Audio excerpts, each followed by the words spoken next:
अस्सलाम वालेकुम नाजरीन। मरमत से मैं नईम उल अकवानी और आप देख रहे हैं चनाब टाइम्स।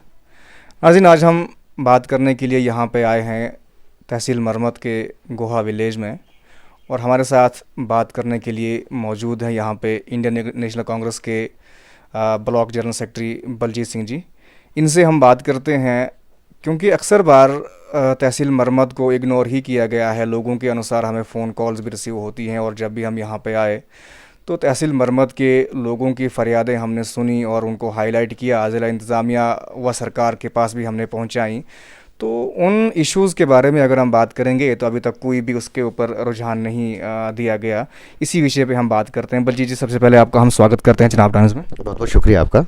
बलजीत जी, अभी आप इस वक्त एक ओहदे पे फाइज़ हैं।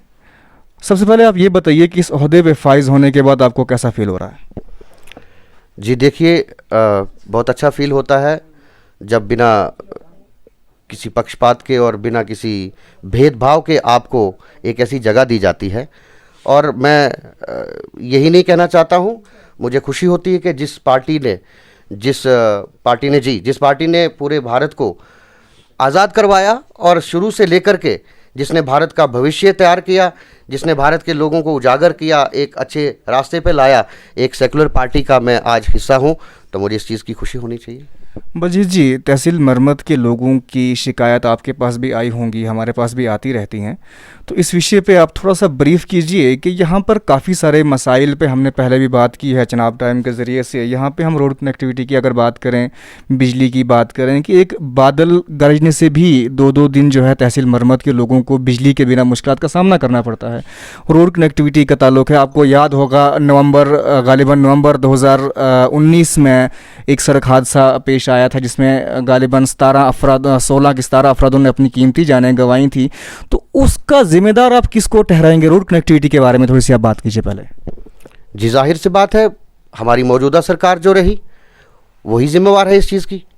रोना आता है मुझे, मैं कई मरतबा ये गुहार लगा चुका हूँ एडमिनिस्ट्रेशन के पास, हमारी पॉलिटिकल पार्टीज़ के पास, जितने भी लोग आते हैं, जितने भी लोग जिम्मेदार लोग हैं, हम उन लोगों के आगे गिड़गिड़ाए, बहुत रोए कि हमारे इलाके को देखा जाए। आप देख रहे हैं 1969 का रोड है, और उससे मुझे लगता है, मेरे तक तो यही जानकारी है, लेकिन उससे पहले की भी इस चीज़ की बात आती है कि उससे पहले ये रोड निकला हुआ है। तो इतने अरसे के बाद भी आपका रोड जो है वो सड़क हादसों के शिकार हो रहा है। तो इतने लोगों की जान चली जाती है, तो जाहिर सी बात है जिम्मेवार तो आप रहेंगे, जवाबदेही आपको देनी है, सरकार में आप हैं। तो बहुत अफसोस की बात है कि आज तक भी इलाका मरमत के रोड को आप देखिए, बहुत अफसोस की बात है, जिस हालत में था उससे भी बदतर हो जाए। सर, बिजली की अगर हम बात करेंगे, यहाँ पे पावर हाउस होने के बावजूद भी लोगों को मुश्किलात का सामना करना पड़ता है, इसकी क्या वजूहत हैं? देखिए, ये पहले भी घोषणाएं हुई हैं, और वही मैं दोहराना चाहता हूँ। किसी और चैनल ने मेरे साथ जब बात की थी तो मंगरी लाल के सपने हमें बहुत दिखाए गए। हमारे लोगों से ये कहा गया कि मरमत में बहुत से रिसोर्सेज हैं, यहाँ पे अपनी बिजली तैयार की जाएगी, उसके लिए हम एक मिनी हाइड्रो प्रोजेक्ट यहाँ पे शुरू करेंगे। उसकी डीपीआर तो छोड़ो, उसका तो अब नामो निशान नहीं है। सर, अगर हम दूसरी जानिब अगर हम बात करेंगे इस वक्त जॉब्स के बारे में, कि एक यूथ जो है काफ़ी परेशान है।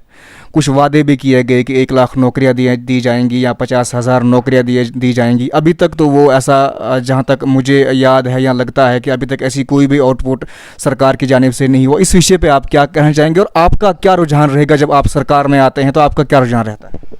देखिए, ये सरकार में जब आने की या ना आने की बात काफ़ी दूर है, लेकिन अभी मैं ये कहना चाहता हूँ कि जो रूलिंग पार्टी है उसको ये देखना चाहिए कि जिस चीज़ पे उन्होंने घोषणाएं की हैं, जिस चीज़ पे उन्होंने वोट लिया है, वो वोट आपको हजम नहीं होने वाला। लोग समझ चुके हैं, लोग आपकी पॉलिसीज़ को, आपकी घोषणाओं को अच्छी तरह से समझ चुके हैं। आपने इतनी घोषणाएं की, इतने लोगों को आप जॉब्स देंगे। अब तो आप कोविड-19 का बहाना लगा रहे हो। आप पब्लिक सेक्टर में देखिए, आप पब्लिक सेक्टर में जब आप जाते हैं, आप देखिए वहाँ के हज़ारों लाखों की तादाद में लोग जो हैं बेरोज़गार हो चुके हैं। चाहे वो आपका बीपीओ सेक्टर है, चाहे वो आपका इंडस्ट्रियल एरिया है, किसी भी सेक्टर में आप जाइए, वहाँ पे आपको लोग जो जितने भी लोग काम करने वाले थे वो सब नहीं मिलेंगे। आज जितना भी अनएम्प्लॉयड यूथ है वो रो रहा है। बहुत अफसोस की बात है। सर, डॉक्टर जितेंद्र सिंह जी जो है वो यही मरमत के ही रहने वाले हैं, तो उनसे आप क्या अपील करेंगे और क्या आप कहना चाहेंगे इस मरमत के जो यहाँ पे फारफलंग एरिया है, 40 से 50 हज़ार के से ज़ायद यहाँ पे आबादी है गालिबन, तो इन लोगों के साथ अक्सर बार जो है ज़िला इंतज़ामिया की बात करें हम या सरकार की बात करें, सौतेला व्यवहार ही किया जाता है जो हम अक्सर बार देखते हैं। इस विषय पर क्या कहेंगे आप? देखिए, माननीय जितेंद्र सिंह जी यहाँ के हैं, उनका पीआरसी यहाँ का है, वो यहाँ के रहने वाले हैं, लेकिन अफसोस से ये कहना पड़ता है कि उनको यहाँ की याद बड़ी कम आती है, क्योंकि वो अब शहरों में बस चुके हैं। अब उनको ज़रूरत नहीं है यहाँ के लोगों की। वो जब टाइम आएगा तो वो ज़रूर आएंगे, जब वोटिंग का टाइम आएगा तो वो ज़रूर लोगों के पास आएंगे और ज़रूर ये दोहराएंगे कि मैं यहाँ का हूँ और मैं आपके लिए बहुत कुछ करने वाला हूँ। उनकी घोषणाएं आप देखिए, आप यूट्यूब पे बहुत सारी ऐसी उनकी स्पीचेस मिलेंगी जिसको लोग सुन के रात को सोते हुए भी ताली बजाते थे कि वाह, अब तो हमें मरमत का सबूत मिल गया है और वो हमारे लिए बहुत कुछ करेंगे। लेकिन मुझे सख्त अफसोस से कहना पड़ता है कि किन वजूहातों से उन्होंने हमारे मरमत को नज़रअंदाज किया, चाहे वो रोड का मसला हो, चाहे वो बड़े बड़े इश्यूज़ का मसला हो।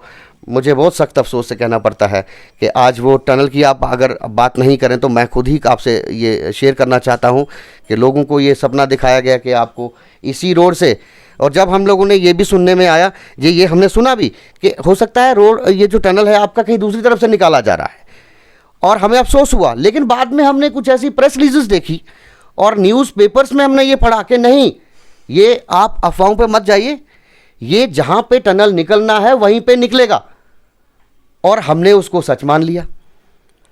और ये सारे हालात आपके सामने हैं। आज अगर आप मेरा इंटरव्यू छोड़ के आप पूरे इलाके के लोगों को जब आप इकट्ठा करेंगे, उनसे लोगों से पूछेंगे, तो वो यही कहेंगे कि मैं डोगरी में अगर आपसे ये कहना चाहूँगा, वो तो यही बोलेंगे कि साढ़े सुद्धी दा टनल ही निकलना है।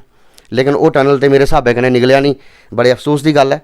ये मैं थोड़े चैनल के माध्यम कन्नै आखना चाहता, रिक्वेस्ट करना चाहता एडमिनिस्ट्रेशन कन्नै भी और जिन्हें भी साढ़े महामंत्री कि प्लीज़ इस तरह की पॉलिटिक्स ना खेडो और साढ़े लोगों की गुमराह मत करो। सर, कोविड-19 के कारण इस वक्त तो हम कोई भी गैदरिंग नहीं कर पाएंगे।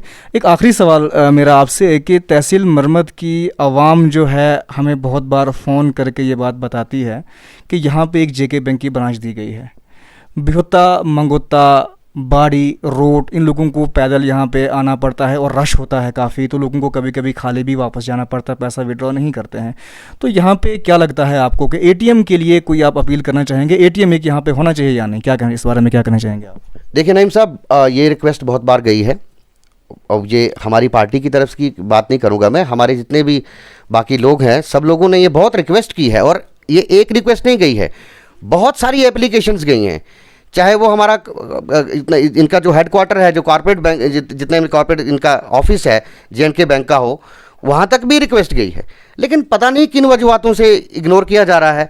और आप देखिए, ये अगर आप इंटरव्यू थोड़ा सा बैंक कर्मचारियों के पास जाएंगे तो वो देखिए उनके तो पसीने छूट रहे हैं।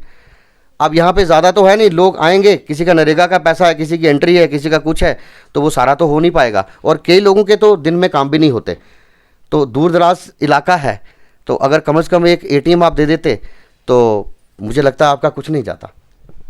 ज़िला इंतज़ामिया से क्या अपील करना चाहेंगे आप? जी, मैं दोनों हाथ जोड़ के अपनी पार्टी की तरफ से और अपने तमाम मरमत जितनी मेरी गरीब आवाम है उनकी तरफ से मैं रिक्वेस्ट करना चाहूँगा कि यहाँ पे एक एटीएम जो है उसको बनाया जाए, ताकि जितने भी लोग हैं रश ना पड़े और बैंक में जो है उनकी जो ट्रांजैक्शन है, जो उनके बैंक के काम हैं, वो आसानी से हो जाएं। नाज़रीन, अभी आपने देखा कि अभी हमने बात की यहाँ बलजीत जी से और उन्होंने काफ़ी सारे इश्यूज़ पे बात की।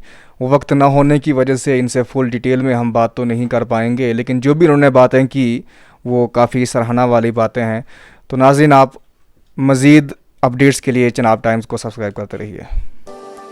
A citizen reporter is a reporter who reports social issues of his hometown. If you wanna be a citizen reporter, contact us on 70069 52473.